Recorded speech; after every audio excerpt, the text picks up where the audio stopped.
আজকের দিনটা ছিল বোরিং একটা ডে, কারণ সকালবেলা হাজব্যান্ড বের হয়ে যাওয়ার পরে আমি আর আমার মেয়ে ছিলাম বাড়িতে। কারণ আজকে বাড়িতে কেউ নেই, তো এরকম মানে আমার সবসময় বাড়িতে একা থাকা হয় না, কারণ কেউ না কেউ থাকি বাড়িতে। বাট আজকে যেহেতু কেউই ছিল না বাড়িতে, তো তার জন্য একদমই ভালো লাগছিল না। তো বাড়িতে ছিলাম আমি আর আমার মেয়ে, আর মেয়ে তো উৎপাত, ওর খেলা নিয়ে ব্যস্ত, তো আমি একদমই একা ছিলাম আজকে।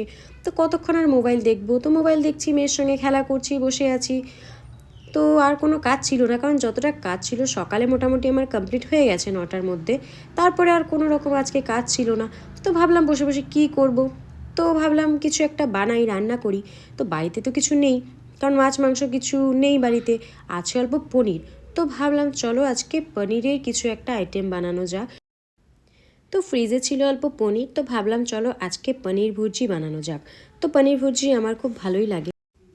তো তার জন্য তাড়াতাড়ি চলে গেলাম রান্নাঘরে, মেয়েকে অল্প খেলতে দিয়ে আমি চলে এলাম রান্নাঘরে। দেখো পনিরটাকে আমি প্রথমে একদম মানে ম্যাশ করে নিচ্ছি, কারণ পনির ভুর্জিতে আমি এরকম গোটা গোটা পনির দিতে পারবো না, পনিরটাকে এরকমভাবে ম্যাশ করতেই হবে।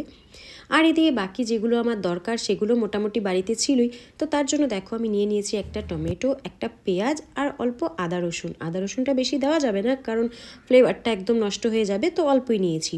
তো তো আগে কিন্তু পেঁয়াজ কাটতে গেলে আমার চোখ দিয়ে জল বের হয়ে যেত, বাট আজকাল কিন্তু বের হয় না। তার কারণ হচ্ছে পেঁয়াজগুলোকে উপরের খোসাটা ছাড়িয়ে আমি জলের মধ্যে কিছু টাইম রেখে দিই, তাহলে যেটা পেঁয়াজের ধাক সেটা চলে যায়, তাহলে কিন্তু আর পেঁয়াজ কাটার সময় কোনো রকম চোখ দিয়ে জল বের হয় না। তো তোমরা যদি এটা জানো না, তাহলে এটা ট্রাই করতে পারো বাড়িতে।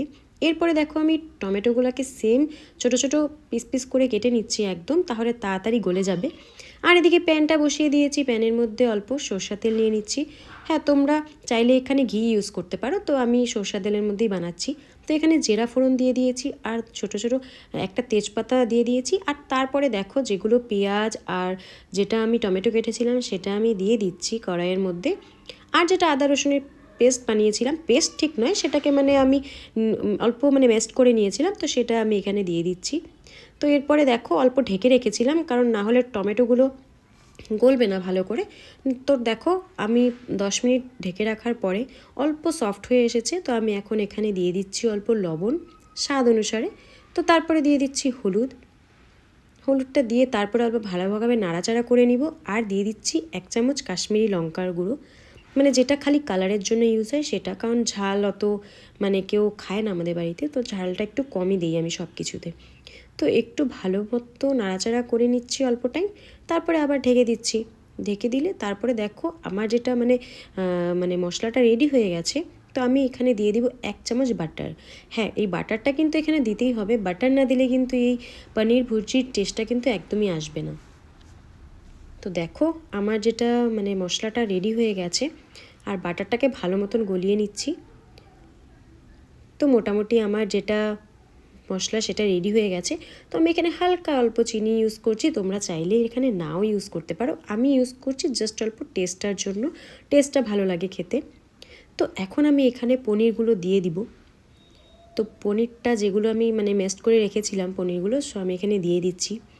আর এই রেসিপিটা তোমরা বাড়িতে ট্রাই করতে পারো, এটা কিন্তু রুটি, পনির আর ভাত সব কিছু দিয়ে খেতে ভালোই লাগে। তো দেখো পনিরটাকে দিয়ে আমি ভালো মতো নাড়াচাড়া করে দিচ্ছি।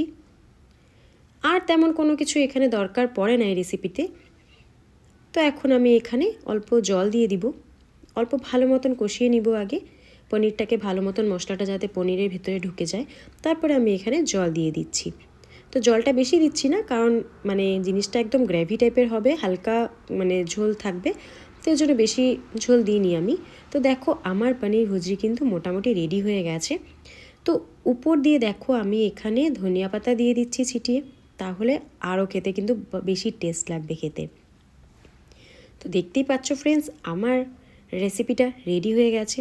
তোমরা কিন্তু চাইলে বাড়িতে নিশ্চয়ই ট্রাই করতে পারো রেসিপিটা। তো ফ্রেন্ডস দেখো আমার ফাইনাল লুক ছিল এটা। তো কেমন হয়েছে দেখতে প্লিজ কমেন্ট করে জানিও।